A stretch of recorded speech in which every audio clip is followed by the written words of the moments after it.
ओशो एक भारतीय आध्यात्मिक नेता थे जिन्होंने पूर्वी रहस्यवाद, व्यक्तिगत भक्ति और यौन स्वतंत्रता के उदार सिद्धांत का प्रचार किया। उनका जन्म चंद्र मोहन जैन के रूप में 11 दिसंबर 1931 को कुचवाड़ा, भारत में हुआ था।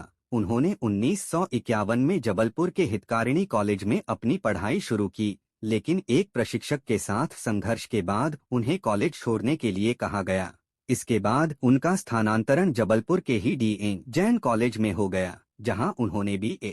की डिग्री प्राप्त की। 1955 में दर्शन शास्त्र में उन्होंने 1956 में सागर विश्वविद्यालय से प्रथम श्रेणी सम्मान के साथ दर्शन शास्त्र में M.A. की उपाधि प्राप्त की।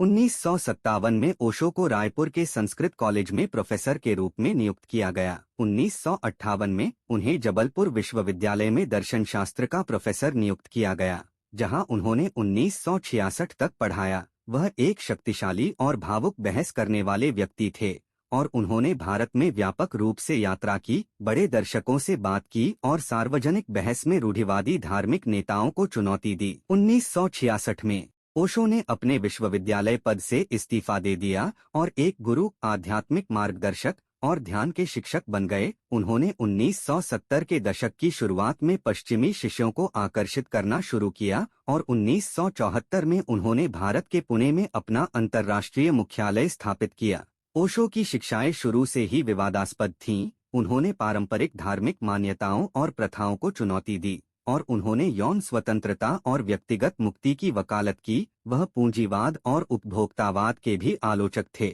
1981 में ओशो और उनके अनुयायी ओरेगन में एक खेत में स्थानांतरित हो गए, जिसे उन्होंने रजनीशपुरम नाम दिया।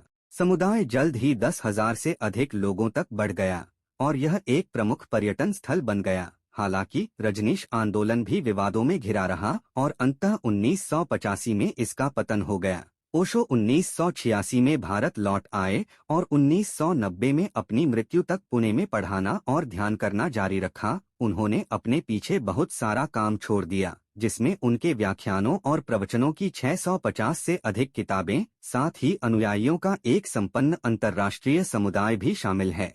ओशो की शिक्षाएं आज भी लोकप्रिय हैं और उनकी पुस्तकों का 30 से अधिक भाषाओं में अनुवाद किया गया है। उन्हें 20वीं सदी के सबसे प्रभावशाली आध्यात्मिक शिक्षकों में से एक माना जाता है।